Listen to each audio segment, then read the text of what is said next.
Hey everybody, Daniel Mosnet with Cowboy Charcoal, and we've got a great one for you today. We're gonna take you through the steps to make pig candy. Now you can call it bacon candy, pig candy, pork candy, you can call it whatever you want. I call it pretty darn delicious. But I'm gonna tell you, you're gonna have to make double the recipe because they're gonna go fast.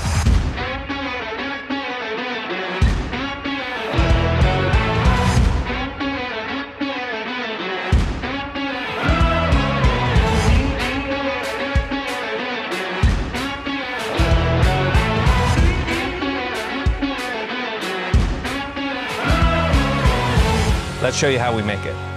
First of all, we want to make sure that our grill is prepared, and we've got just oak and hickory Cowboy lump charcoal that's been started. We started about 10 minutes ago, and it is already hot and ready to go. We've got all of our heat up about 3/4 of the way from the top.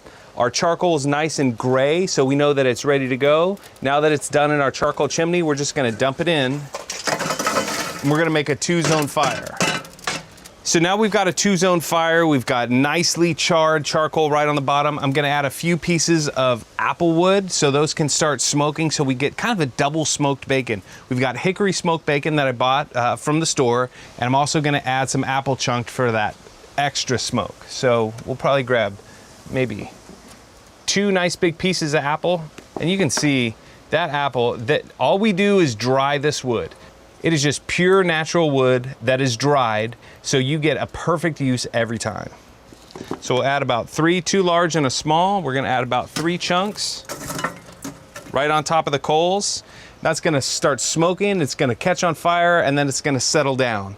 Now on to the bacon recipe. First thing we're gonna do is we're gonna wanna put our spice mix together. We're just gonna take a Ziploc bag. I like about a 1/2 cup of light brown sugar.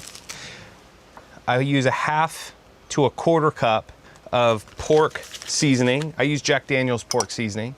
And then I like to spice it up a little bit, so we'll add about a 1/4 cup of spicy andouille mixture.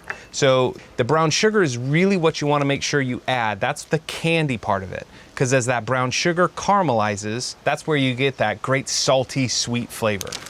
So, and then we're just gonna mix all of this up, and you can tell when it's mixed just by the color, and you can see all the different seasonings that are well mixed in there. Now at this point, you can see that we've got a pretty even color distribution, and that's how you know that your spice is pretty well mixed. So here, you can either add your bacon directly to your bag, and you can coat it that way, which you get a nice even coat,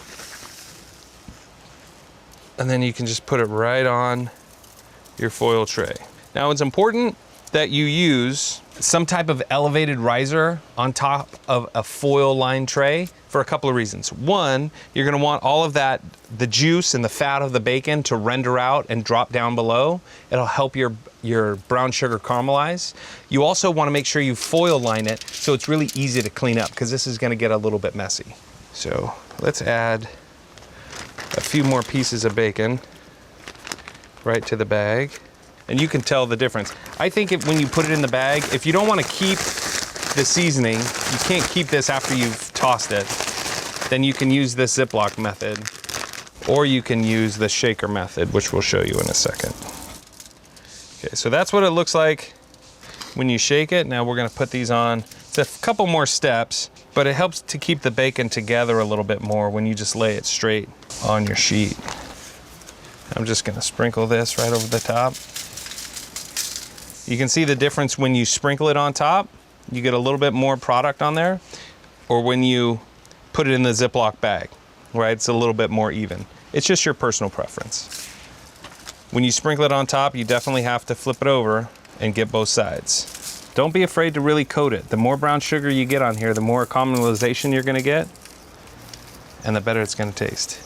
Now that our bacon's ready to go on the grill, let's show you what the coals look like. So here we've got our apple wood, and you can see that definitely the difference in the color of the smoke. This is more of a blue smoke. This is when you know that your wood is ready to use and you're gonna get the true authentic flavor of the smoke. I'm gonna close our vent down about halfway so we can keep a 375-degree temperature. You got that nice smoke going. We're gonna add our bacon right, and then we're gonna just shut it down. We're gonna let this cook for about 10 minutes or so. Then we're gonna flip the bacon, and then we'll cook another 10 minutes until it gets to our desired doneness.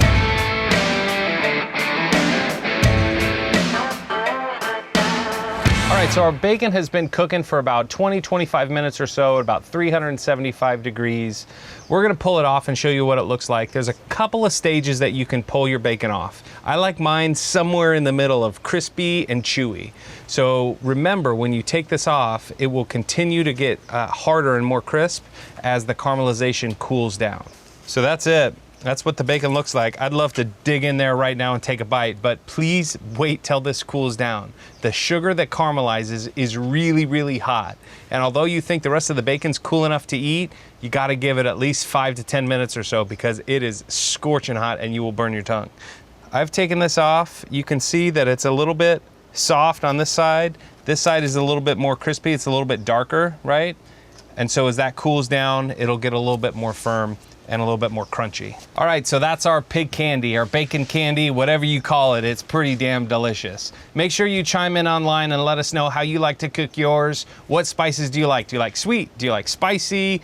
Tell us what your favorite mixture is. As always, I'm Daniel Mosnet with Cowboy Charcoal. We're cooking with Cowboy. Oh man. That's so good.